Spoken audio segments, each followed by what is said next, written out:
वंदे मातरम साथियों, पिछले वीडियो में मैंने बताया था कि पंचायत चुनाव से संबंधित जो लेटेस्ट अपडेट ये है कि राज्य निर्वाचन आयुक्त ने भी बताया है कि मार्च माह में पंचायतों के चुनाव और अप्रैल माह में स्थानीय निकायों के चुनाव लगभग तय है। अब इस संदर्भ में राज्य निर्वाचन आयोग ने भी तैयारी शुरू कर दी है और एक महत्वपूर्ण नोटिफिकेशन जारी हुआ है वीडियोग्राफी के संबंध में।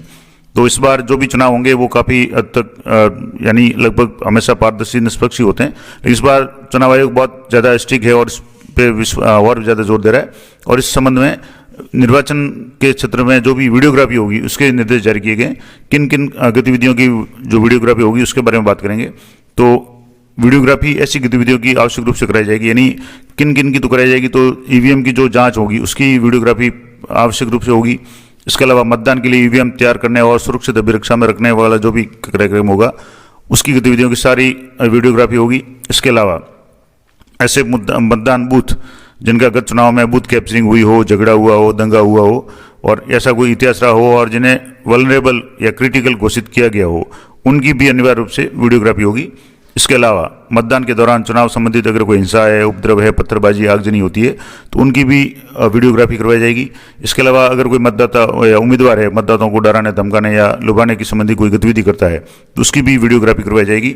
और जो भी पर्यवेक्षक होंगे उनके द्वारा जो भी गतिविधि की जाएगी या निर्देशित की जाएगी या जो भी वो कहेंगे उसकी भी वीडियोग्राफी होगी। और जिला परिषद और पंचायत समिति सदस्य के लिए संपूर्ण मतदान प्रक्रिया यानी इनके मतदान की जो प्रक्रिया होगी उसकी पूरी वीडियोग्राफी होगी। और किसी भी पद का परिणाम अभिनिश्चित करने के लिए अगर लॉट प्रक्रिया अपनाई जाती है, यानी लॉटरी वगैरह कोई होती है तो उसकी भी वीडियोग्राफी होगी। इसके अलावा मल्टी पोस्ट सिंगल वोट मशीनों के SDMM और मल्टी पोस्ट मल्टी वोट मशीनों के DMM को सील करने और संग्रह करने की संबंधी जो भी प्रक्रिया होगी उसकी भी गतिविधियाँ होगी। और ऐसी अन्य गतिविधियाँ जो वीडियोग्राफी होगी। और इसके अलावा ऐसी गतिविधियाँ जो राजनीतिक दलों और चुनाव लड़ने वाले उम्मीदवारों द्वारा चुनाव खर्च को प्रदर्शित करती हो। तो चुनाव खर्च को भी कंट्रोल करने के लिए जब बड़े बड़े कटआउट, बैनर, होर्डिंग है, बैनर वगैरह लगाए गए हैं तो उनकी भी वीडियोग्राफी कराई जाएगी। तो ये तो कुछ इंपॉर्टेंट जो आवश्यक वीडियोग्राफी कराई जाएगी। इसके अलावा जिला निर्वाचन अधिकारी या उप जिला निर्वाचन अधिकारी, रिटर्निंग अधिकारी जो भी होंगे, SDM है, तहसीलदार वगैरह जो भी होंगे, वो भी अपने स्व विवेक से कुछ गतिविधियों की वीडियोग्राफी करवा सकते हैं। और जिसमें कौन कौन सी गतिविधियाँ होगी, जो तो एक तो चुनाव प्रचार के दौरान ऐसी सभाएं जिनकी किसी राष्ट्रीय या राज्य स्तरीय जनप्रतिनिधि द्वारा संबोधित किया जा रहा हो और उसमें अगर आचार संहिता या निर्वाचन विधि के उल्लंघन की शिकायत आती है तो उसकी भी अनिवार्य रूप से वीडियोग्राफी कराई जाएगी।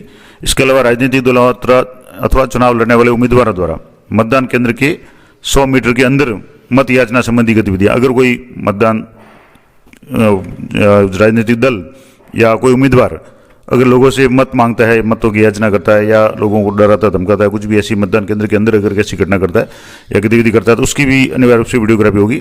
इसके अलावा ऐसी कोई भी गतिविधि जिसमें आचार संहिता या निर्वाचन विधि का उल्लंघन हो रहा हो उसकी भी वीडियोग्राफी करवाई जाएगी।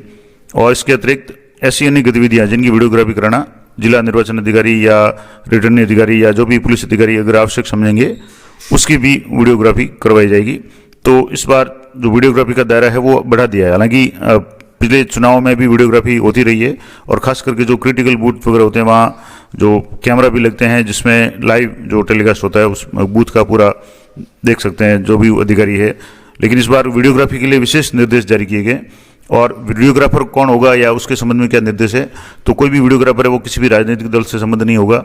और वीडियोग्राफर ऐसे किसी वीडियोग्राफर की सेवा नहीं ली जाएगी जो किसी भी उम्मीदवार का मित्र या जिसका कोई रिश्तेदार या मित्र है वो चुनाव लड़ रहा हो। इसके अलावा वीडियोग्राफर है वो अपनी चुनाव की अवधि के दौरान किसी भी राजनीतिक दल या उम्मीदवार को अपनी सेवाएं वो उपलब्ध नहीं कराएगा, वो सिर्फ चुनाव आयोग के काम करेगा अगर इस काम में वो लगता है तो। इसके अलावा वीडियोग्राफर राजनीतिक दलों या कार्यकर्ताओं का आतिथ्य स्वीकार नहीं करेगा। इसके अलावा जो भी वीडियोग्राफर होंगे वो रिटर्निंग अधिकारी या उनके द्वारा जो भी नामित अधिकारी होंगे उनके निर्देशन में कार्य करेंगे। और जिन जिन घटनाओं की वीडियोग्राफी करेंगे उनकी सारी रिकॉर्डिंग रखनी पड़ेगी। इसके अलावा उसको एक लॉग बुक भी दी जाएगी जिसमें वो सारी एंट्रीज करेंगे कि किस घटना की वीडियोग्राफी की, किस तारीख की, कौन से समय की। और जब वीडियोग्राफर वीडियो चालू करेगा, कैमरा चालू करेगा तो उसमें समय और तारीख, टाइम और डेट है वो सेट किया जाएगा ताकि रिकॉर्डिंग बनते समय या रिकॉर्डिंग होते समय उसमें समय वगैरह दिख सके, डिस्प्ले हो सके कि किस तारीख की, किस समय की वीडियो बनाई जा रही है। तो वीडियोग्राफर और चुनाव से संबंधित अधिकारियों को स्पष्ट कर दिया जाएगी जो भी वीडियोग्राफी होगी उसमें गोपनीयता का पूरा ध्यान रखा जाएगा और जो भी रिकॉर्डिंग होगी उसमें कोई छेड़छाड़ या एडिटेबल कोई पार्ट नहीं हो। और जो भी रिकॉर्ड होगा उसको संबंधित अधिकारियों को इनको डीवीडी सीडी के रूप में जमा कराना पड़ेगा। तो ये कुछ इंपॉर्टेंट बात थी कि मुख्य निर्वाचन अधिकारी और सचिव है इन्होंने जारी किया कि अधिकांश जो भी गतिविधियां होगी चुनाव से संबंधित, खास करके पंचायत राज चुनाव से संबंधित, उनकी वीडियोग्राफी है वो की जाएगी। तो इसलिए आप सभी से भी निवेदन रहेगा कि चुनाव से संबंधित ऐसी कोई भी गतिविधि नहीं करें जिसमें आप दोषी पाए जाएं, या मान लो किसी तरह का चुनाव की जो आचार संहिता है उसका उल्लंघन करते पाते जाएं, अगर पाए जाएंगे तो आपके खिलाफ में वीडियोग्राफी का एक प्रूफ है वो प्रूफ बन जाएगा और आपके खिलाफ में निश्चित रूप से कार्रवाई हो जाएगी। तो ये वीडियो बनाने का मेरा उद्देश्य था कि चुनाव आयोग इस बार बहुत ज़्यादा स्ट्रिक्टली निष्पक्ष और पारदर्शी चुनाव कराने के लिए उद्देश्य से अलग अलग जो भी गतिविधियां वो कर रहा है, और इसमें वीडियोग्राफी का जो ऑप्शन है ये इस बार काफ़ी जोर दिया गया है, तो ये जरूर ध्यान रखें। और मैंने पिछले वीडियो में बताया था कि पंचायत चुनाव से संबंधित जो भी लेटेस्ट अपडेट ये है कि मार्च में लगभग चुनाव होने तय हैं। मैंने पिछले वीडियो में ये जो अखबार की न्यूज़ थी इसको बताया था कि जो राज्य निर्वाचन आयुक्त थे उन्होंने कहा है कि 15 अप्रैल से पहले सुप्रीम कोर्ट ने आदेश दिया हुआ है कि राजस्थान में पंचायत और निकाय चुनाव है वो करवाने हैं। तो मार्च महीने में संभवतः पंचायतों के चुनाव और अप्रैल माह में स्थानीय निकाय यानी नगर पालिकाओं के चुनाव है वो संभव है। तो ये थी पूरी अपडेट। जानकारी अच्छी लगे तो वीडियो को लाइक करें, शेयर करें। मिलते हैं नेक्स्ट वीडियो में, तब तक जय हिंद, जय भारत।